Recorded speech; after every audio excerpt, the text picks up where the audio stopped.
Hello again everybody. Today is 29th of March 2020.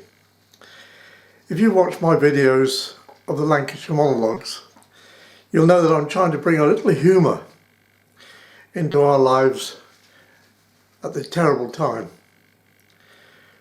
This one is no different, but I must explain something first. In 2001, I made a voyage in my boat, NORSELA, from Aberystwyth in Wales to a little village in Sweden called Mörbylånga. About 1,500 miles, or statute miles, that is, not nautical, or 2,500 kilometres. I invited family and friends to join me on some of the legs of the voyage. And as soon as I mentioned it to one very good friend, Ray, he said, yes. And I asked, which legs? And he said, all the way. Little did he know that his first job would be to go to the top of the mast. In all, the voyage lasted about 4 weeks. And in that time, I couldn't have asked for better company. Ray was a very capable, clever man, reliable, and had a great sense of humour, and we got on really well. But finally we were off out of Aberystwyth, accompanied by dolphins for a while, and even Jean joined us on board. I was heartbroken when I learned that whilst on a cruise with his wife, Jean, a few years later, he died in the cabin of a heart attack one evening after dinner. At the dinner table, I'm told he was telling stories of our voyage. Now, I've been asked to do a lot of things in my life, some easy, some fun, and some difficult. The most difficult time of all was the request I had from Ray's wife, Jean, and his son, Tim, when they asked me to do a reading at his funeral. That didn't sound so bad until I saw what they asked me to read. Funerals are sad affairs.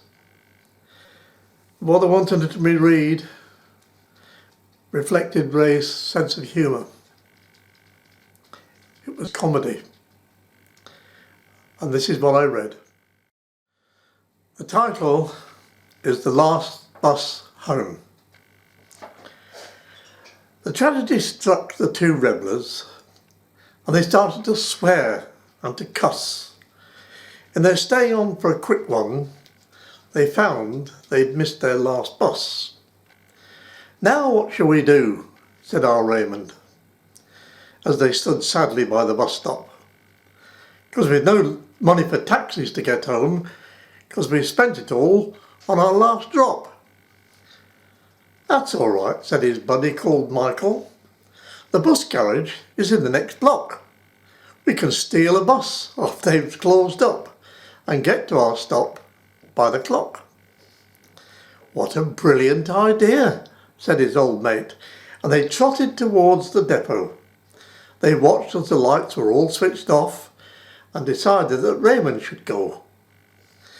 He climbed over a fence like a monkey, and soon he opened up the side door. He went in, and at first there was silence. Then the sound of something dropped on the floor. Next thing, there was scraping and creaking. Poor Michael just stood there appalled. He was afraid all the banging and crashing would mean the police would be called.